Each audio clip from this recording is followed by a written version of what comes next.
नमस्कार। ओडिशा किचन को आपण मानक स्वागत। मु मंजुलता। तेबे आसंतु दुदुरा पिठा केमती प्रस्तुत करा जाए बनै की देखिए।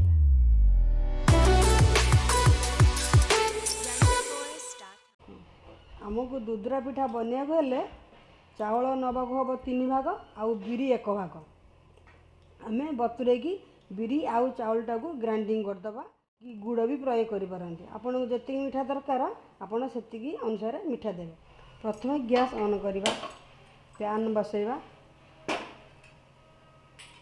आउ ताजे आम रिफाइन तेल पकईवा। गैस को हाई फ्लेम रखा। तापर आम गोटे गोटे पिठा पकाइवा।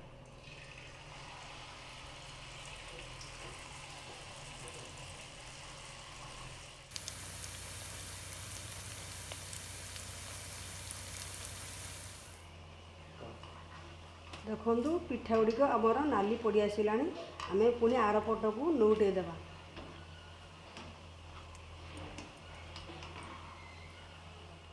जो देखा पिठा गुड़िक नाली पड़ी आसला से आम जाना आमर पिठा गुड़िक प्रस्तुत हो गला।